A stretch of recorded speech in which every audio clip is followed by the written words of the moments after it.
പാടൂർ ഇടിയഞ്ചിറ റെഗുലേറ്ററിൽ സ്ഥാപിച്ച പുതിയ ഷട്ടറുകൾക്ക് ചോർച്ചയുണ്ടെന്ന നാട്ടുകാരുടെ പരാതിയെ തുടർന്ന് ലീക്ക് ടെസ്റ്റ് നടത്തുന്നതിന്റെ ഭാഗമായി വെള്ളം വറ്റിക്കൽ തുടങ്ങി. 30 HP-യുടെ 2 മോട്ടോറുകൾ ഉപയോഗിച്ചാണ് വെള്ളം വറ്റിക്കുന്നത്. വേനൽ മഴ ശക്തമായാൽ വെള്ളം വറ്റിക്കുന്നതിന് കൂടുതൽ മോട്ടോറുകൾ ഉപയോഗിക്കേണ്ടി വരും. ജല അതോറിറ്റി മെക്കാനിക്കൽ വിഭാഗം അസിസ്റ്റന്റ് എഞ്ചിനീയർ ഉണ്ണികൃഷ്ണൻ, സിവിൽ വിഭാഗം ഉദ്യോഗസ്ഥ ഗോപിക എന്നിവരുടെ നേതൃത്വത്തിലാണ് ലീക്ക് ടെസ്റ്റ് നടത്തുന്നത്. റെഗുലേറ്റർ ഷട്ടറുകൾക്ക് ചോർച്ചയില്ലെന്ന് ഉറപ്പുവരുത്തിയതിനു ശേഷം മാത്രമേ നിർമ്മാണത്തിനായി കെട്ടിയ വളയം ബണ്ടുകൾ പൊളിച്ചു നീക്കുകയുള്ളൂ എന്ന് ഉദ്യോഗസ്ഥർ ഉറപ്പ് നൽകിയിട്ടുണ്ട്. റെഗുലേറ്റർ നിർമ്മാണം അവസാന ഘട്ടത്തിലിരിക്കെ ലീക്ക് ടെസ്റ്റ് നടത്താതെ വളയം ബണ്ട് പൊളിച്ചു നീക്കാനുള്ള അധികൃതരുടെ ശ്രമം നാട്ടുകാരും ജനപ്രതിനിധികളും ചേർന്ന് തടഞ്ഞിരുന്നു. റെഗുലേറ്ററിൽ 32 ഷട്ടറുകളാണ് പുതിയതായി സ്ഥാപിച്ചിട്ടുള്ളത്. ഇതിൽ 17 എണ്ണത്തിനെങ്കിലും ലീക്കുള്ളതായാണ് നാട്ടുകാരുടെ നിരീക്ഷണത്തിൽ മനസ്സിലായിട്ടുള്ളത്.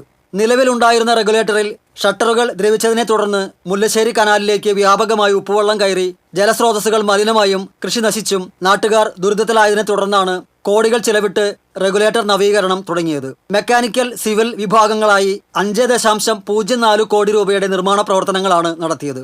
ഇത്രയും തുകയ്ക്ക് നവീകരണം നടത്തിയിട്ടും വീണ്ടും ഉപ്പുവെള്ളം കയറുന്ന സ്ഥിതി സംജാതമായാൽ വ്യാപക പ്രതിഷേധത്തിന് ഇടയാക്കും. വർഷക്കാലം ആരംഭിക്കുന്നതിന് മുൻപ് നവീകരണ ജോലികൾ പൂർത്തിയാക്കേണ്ടതുണ്ട്. TCV പാവർട്ടി.